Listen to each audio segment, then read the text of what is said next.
Would you agree that for every person who buys your services, there are 2, 3, even 5 that don't buy because of a price objection? It's too expensive, I don't have the budget for this, I don't have the money. Today we fix this. We'll go through all the scripts, the language, but also the 6 reasons why people say it's too expensive. There are different ways to handle each one. Let's dive in. This is Chris Rigoris. I produce more than 8 figures in sales, and that's what qualifies me to teach you all this good stuff. Let's look at it. Let's dive in and talk about how do we handle the it's too expensive objections. First of all, let's start with the mindset. Do not rush. There are 6 hidden reasons why it could be too expensive for them. So don't just jump on their neck and start offering payment plans or handling their fear or trying to be combative with them. Be calm. We're gonna look exactly how to diffuse and disarm their concerns, but don't just jump straight away and offer discounts or payment plans because you might be shooting yourself in the foot if it's not a true money thing for them. Now, for us to be able to overcome the money objection, we have to consider it invalid. So if during the conversation we really feel that our product is too expensive for a person, it's impossible for us to help them overcome it. It's much better off if you see that that person can't afford it. It's much better to just disqualify them, tell them it doesn't sound like it will be a fit right now, and let them be. Don't try to handle an objection when you feel that it is too expensive for them, because you're going to fail. And it's called the law of congruency. If you haven't personally invested, for example, 10,000 in a product, in a service, you will lack certainty to help them overcome the objection if you sell something that's priced 10,000. At the same time, it doesn't mean that if you sell jets, you have to have bought a jet, but you have to believe at a cellular level that what you're selling is 110% worth it, because that's going to give you the certainty to help people overcome their concerns and their objections. The third piece when it comes to mindset is stay away from the stance, but also the language of compared to what. So if someone tells you, oh, it's too expensive, compared to what? It's way too combative and the prospects will shut down. They won't tell you the truth and they will just walk away. So step 1, whenever someone says it's too expensive, I don't want to make any assumptions. I want to clarify. So I'm going to say, how do you mean it's too expensive? Or when you say it's too much money, what do you mean specifically? I'm curious why you feel it's too expensive. Now, can you tell me what you mean by saying it's out of your budget though? It might seem, obvious, question, but you never know what's behind their situation. We're not in their brain. We don't have their bank statements. So it's always important to clarify. So the first step, always ask them this. Now, step 2 is isolate. We want to make sure that it's a true money objection. So we want to see if we removed the money out of the equation, would they move forward with our solution? So in other words, we want to check for their commitment to solve the problem.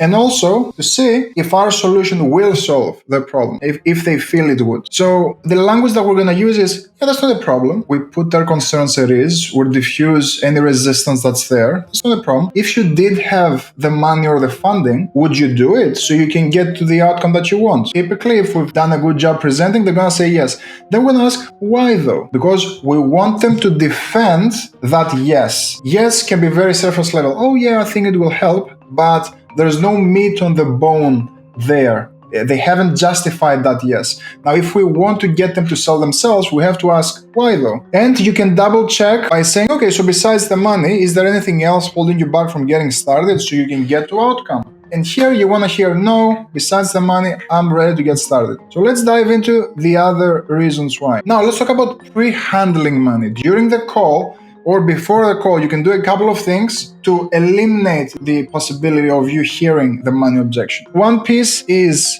before the meeting, have a pre-call form that they have to fill in, and you can have a question just like this. Assuming that the solution is the right fit for you, what's your comfort level in investing so you can fix the challenges? And you can have these 3 options. For example, if you sell something that's, let's say 7,000, a good range of questions to use would be these. For example, anything over 1,000 would be a big stretch for me, which you can immediately disqualify.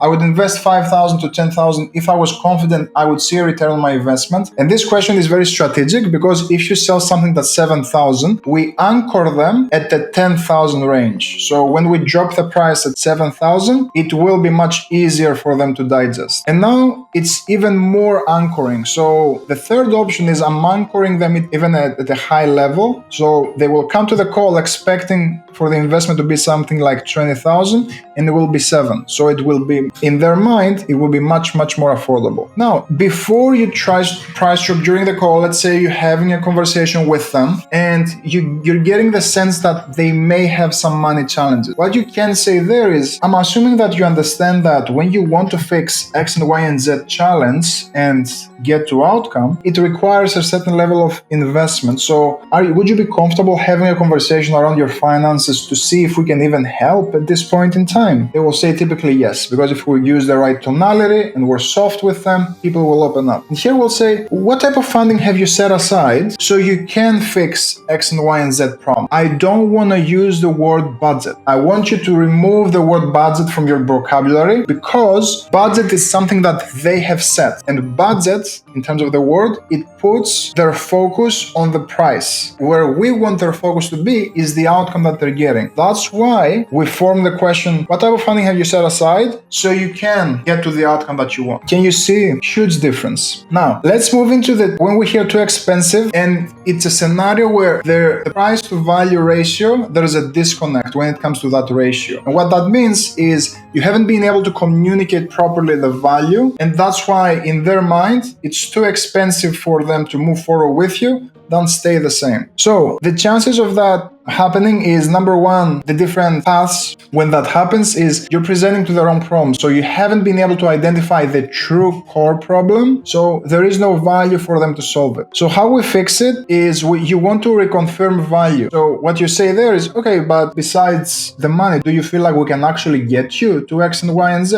And if you hear no, that's where you have to go back and start building the gap again between their current situation and their present state to help them see that if they don't fix this, it's more expensive for them not to fix the problem than to pay you to fix it. The second scenario is when they see that the cost of action, your price, is higher than the cost of inaction. So this comes up when we haven't been able to assign a clear cost around where they are now and what they're missing out on. So a quick way, a quick fix, what I call the $1 million reset button, is you can ask them, what had you considering making a change in the first place though? For example, they say, it's too expensive for what we want to do. I don't see the value is this. That typically happens when we clearly haven't done a good job finding a large enough problem. So we have to go back and again, find the right problem and probe right into it. What allows us to do that is this question. What had you considering making a change in the first place though? And that again takes the focus off the solution and off the price tag and puts it back on what they want. And the third piece, when it comes to the price to value disconnect, it's just we have a confusing presentation that they're not very clear into what they're getting. So they have a trigger response of,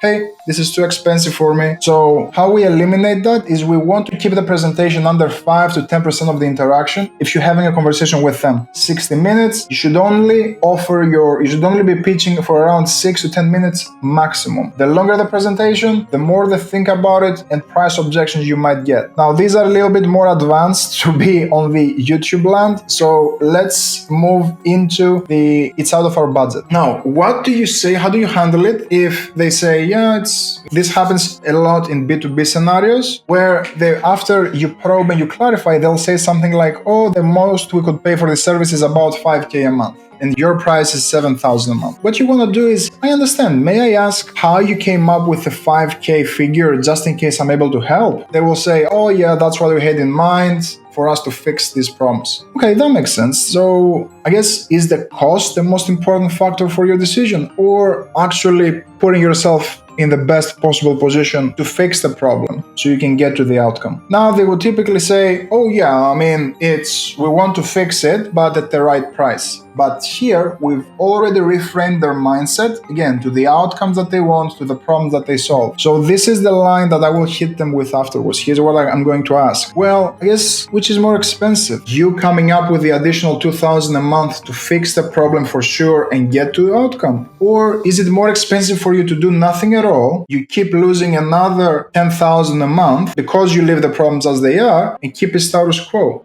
What's more expensive in your mind there? So this puts everything on a balance, and they can clearly see that it's way more costly for them to not make a change. So it allows them to explore ways to find the additional funding that they need to go with you. Now, what if they say, and another thing that might come up in the too expensive, behind the too expensive objection is that they have a cheaper solution. They found a cheaper solution, a cheaper way of doing things. Then I want to probe deeper. Okay, so when you say a cheaper solution, can you unpack that for me? What did you find exactly? So you want to see, first of all, if the other party is offering the exact same thing, and you want to help them realize as well, are they buying a similar service? Are they buying the exact same service?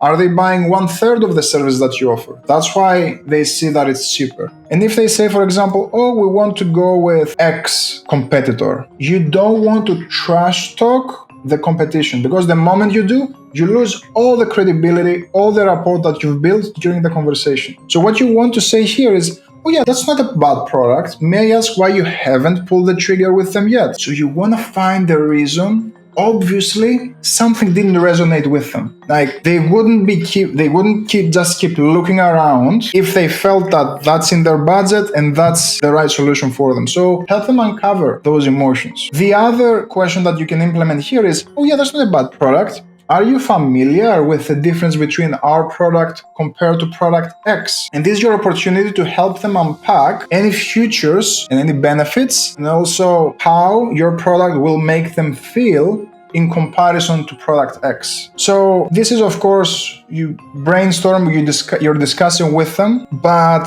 if you see that you're getting stonewalled, you can ask them this. Well, it really depends on what exactly you're looking for. Is the most important thing for you the cost, or actually getting results and being able to solve this problem though? And again, they will typically say, we want results, but there's a price difference between you and the competition. Then you will say, well, which is more risky? Is it more risky to find the 10% extra funds so you can solve the problem for sure and get where you guys want to be? Or is it more risky to go with the cheapest possible option? The problem might not get solved and the situation gets even worse, which is more risky in their mind. Let's move forward to, I just don't have the money. So they don't have the money, and you want to help them unpack that. There's always more to the story than I just don't have the money. So here's what you'll do. You will say, totally get that the money can be a challenge for you, and if you're selling a B2B service, you can also add, totally get that the money can be a challenge for you, especially when you don't know how to generate leads or find clients, right?